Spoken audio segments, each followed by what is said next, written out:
de nombreux adolescents vapotent. Alors que la vente de l'e-cigarette est interdite aux mineurs, un tiers d'entre eux reconnaissent l'avoir testée.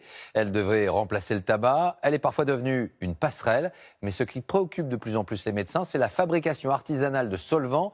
Les adolescents les fabriquent souvent eux-mêmes. Un cocktail qui peut s'avérer toxique. Marine Brossard, Sylvain Guillaume avec Dominique Bonnet. Arrivé il y a tout juste 10 ans, il a très vite conquis les Français. Le vapotage compte aujourd'hui 2 millions d'adeptes. Et parmi eux, de très jeunes. La e-cigarette est arrivée jusque dans les cours des collèges et s'est installée dans les sacs à dos des élèves. Au début, je voulais essayer et en fait, j'ai accroché. Parce qu'il y a plein de variétés de goûts, tout ça, qui diffèrent. C'est un meilleur goût. Là, c'est un goût qui s'appelle Dragon.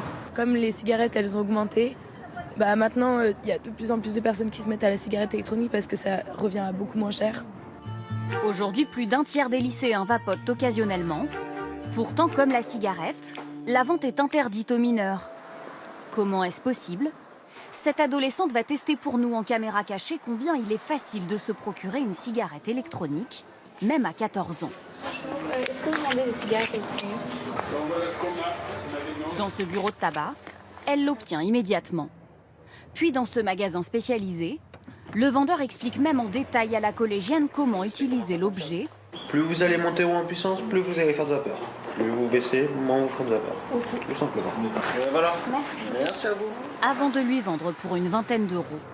Dans la troisième boutique, le vendeur émet enfin des réserves. Je l'ai pas sur moi, je suis désolée. L'adolescente repart bredouille.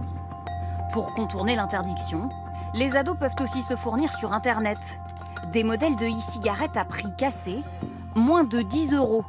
Mais difficile de juger de la qualité des produits ou d'en connaître l'origine. Comme nous le montre cet importateur, pas évident de repérer les produits dangereux.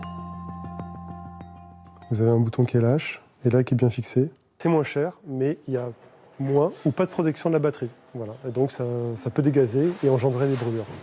Les liquides peuvent eux aussi poser problème. Pour faire des économies ou simplement pour s'amuser, les jeunes vapoteurs peuvent concocter leur propre mélange. Des tutoriels sur Internet expliquent les recettes, des dosages complexes pour des chimistes en herbe.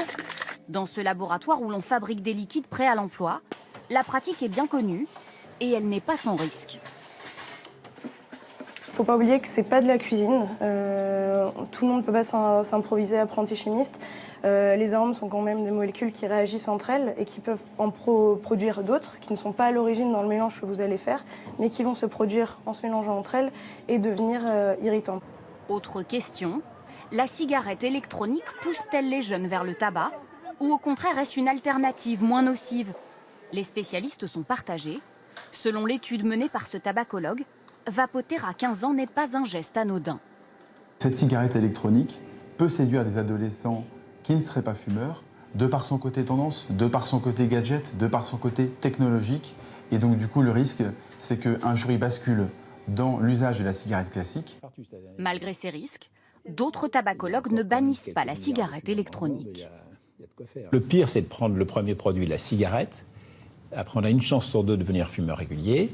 Si on prend la vape, on a moins d'une chance sur deux de devenir fumeur régulier. Donc, c'est pas bien de prendre de la vape, mais c'est un moindre mal par rapport à la cigarette. Selon ce médecin, la cigarette électronique est au minimum 20 fois moins toxique que la cigarette classique.